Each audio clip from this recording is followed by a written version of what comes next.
Hey guys, Johnny Crims 2000 here, and welcome to my Let's Play of Spider-Man 2 Enter Electro for the PlayStation 1. If you haven't already done so, I suggest that you go to my channel and check out Part 0, which is where I look at the costumes available in this game, and I also go through the training levels for this game. It's a nice little introduction showing you guys what the difference are between this game and the first. And we are, in a minute here, in a second, we're going to get a nice little recap of what happened in the previous game, and I'm going to put a link on there so you guys can check out the my playthrough, my Let's Play of the original Spider-Man, which I did of the Dreamcast version. So here we have the press start screen, and once we press the start button, we get a nice little recap of the events of the first Spider-Man, which is pretty cool. It's a nice little recap. It's a nice way to keep the continuity going, meaning that this does take place immediately after the first game. So if you haven't already done so, I would suggest go checking that game out. Again, you can just click on the screen right now and it'll take you right to it. Now, this game was released October 19th, 2001 in North America, and it actually has a very, let's just say, interesting development. Just to put it bluntly, this is one of those games that was very heavily affected by the 9/11 terrorist attacks on the World Trade Center and the Pentagon here in the United States. Just to kind of recap, I'll kind of touch more a little bit later.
Welcome, true believers. Stan Lee here to bring you yet another scintillating tale of superhero daring-do. Now it appears that trouble has found our arachnid hero yet again, so get ready for a pulse-pounding, web-slinging tale of shocking revelations.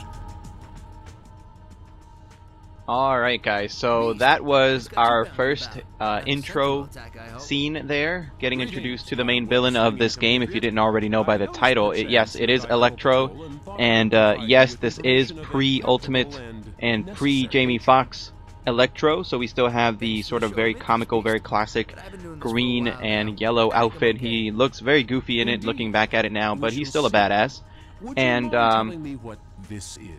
As you guys can probably tell already, if you didn't see my playthrough of the original Spider-Man, then you may be wondering why Spider-Man looks different. Well, in my original playthrough of Spider-Man that I did for the Sega Dreamcast, it's the same version that's on the PlayStation and the N64. The way that I did it, just to be a bit different from all the other Let's Plays of this game, I switch costumes every single level. So, again, I suggest that you go to my part 0 of this Let's Play, the part that came before this one, so you guys can see all the different costumes that you can unlock in this game. I've unlocked all of them, and I'm going to be making use of all the new ones that were introduced in this game. In this game, there's, I think, a total of about a little over 20 different costumes, This guy and looks like I showed off most of them in the first game. So for this one, instead of showing the same ones that I already showed off in the first game, the first Let's Play that I did of the first game, I'm only showing off the ones, the costumes that are new to this game. So that's why you're not seeing the original Spider-Man costume. You could see it in the training levels in Part 0, and it does look a little bit different. The main difference is that he now has the webbing underneath his armpits for the original Spider-Man costume. Otherwise, it's pretty much the same thing. The costume that I'm showing off right now is the Alex Ross Spider-Man costume, and the Alex Ross costume is basically it's based off of a concept art that famous comic book illustrator Alex Ross did in preparation for the very first Spider-Man movie back in 2002. This is the costume that he had concept art of, and this costume was supposed to be in the original Spider-Man movie, but for whatever reason they decided not to go with it. But it has been made available as a costume in this game. And some of you may also notice that it is also the basis for Superior Spider-Man in the comic books. So this is what that costume is based off as well. And as you guys can see here, instead of having Black Cat helping us out, we now have Beast from the X-Men. If you check out Part 0 in the training levels of this game, we can also see Professor X and Rogue from the X-Men. So it's a nice little way of kind of tying in Spider-Man with some other members of the Marvel Universe, which the first game did very well. We obviously saw Black Cat, we saw Daredevil, we saw Captain America, we saw Human Torch, and in the What If mode we also saw the Submariner. So in this game we're getting more X-Men, so that's always pretty cool. Now in this game, one of the big emphasis on this game is the L1 targeting, and my god, I almost fell there, but I caught myself because I'm awesome. The L1 targeting is definitely going to come into play, or L1 targeting is definitely going to come into play a lot more in this game than in the previous game. As you guys can already see there, they're already introduced us to it.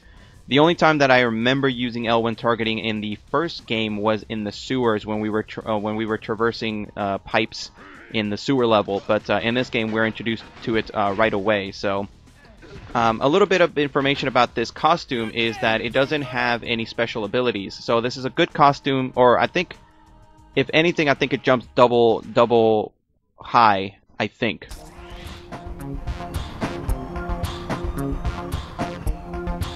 Huh? What are they up to?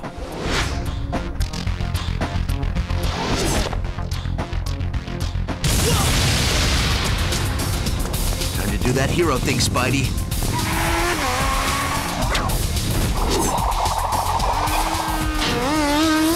You won't get far with that Spidey tracer on him. Hey! Whoa! Whip freak! And now we are dressed in the white Alex Ross costume, which is basically just the same costume, except it has white instead of red, which is pretty cool. I like it. It looks like the armor costume from the first game, but it's not the armor costume in the first game. As I was mentioning before in the last part, each costume has a different power. I think for the Alex Ross costumes you can jump double high. That may just be the original one, though. I'll have to look back. But in this game, in this level in particular, this game introduced wide open levels, like ground levels as they're called. That basically just means that you get levels like this where we're on the ground in cities and stuff like that. And you guys can still climb on top of buildings and all that good stuff. It's okay. It's a little bit different. I mean, these type of levels definitely weren't present in the first game, so they're kind of nice, but you know, they don't add that much. You do have a different combo for some reason. I don't know why they changed it, but you do have a different attack combo. And probably the one thing that I like the most is that you have the air, or the jumping web ball, which is you throw a web ball while you're jumping, which can be really helpful. But other than that, this game plays pretty much the same as the first game. And one thing that I mentioned before is that this game was affected by the events of 9/11. It had a re-release. I'm still not sure completely, so somebody may clarify this for me in the comment section, but there are definitely two versions of this game floating around out there. There is a pre-9/11 version, and then there's a post retail version, which is the version that I have. Essentially what that means is this game was released in October 19th, as I said before, after the events of September 11th. And because of that, this game had to be, they had to change a couple of things, some more obvious than the others. But there have definitely been reports, and there's video footage out there of a pre-9/11 version of Spider-Man 2 Enter Electro. But I don't know if you're able to find that regularly, or if that one was just available for, you know, reviewers and stuff like that, to the press. Some of the things that that I'll talk about a little bit later that are different from this game is that there is a different ending level. Just to kind of clarify here is the final level of this game takes place on top of two buildings, and originally it was intended to be on top of the World Trade Center, and in this game they modified it to look a little less like the World Trade Center, but you can still kind of tell that it's the World Trade Center. There was also supposedly going to be a Thor cameo in this game, and there is mention of Thor, but apparently in the original version there was going to be an entire video showcasing him, kind of like in the previous game where we saw Captain America.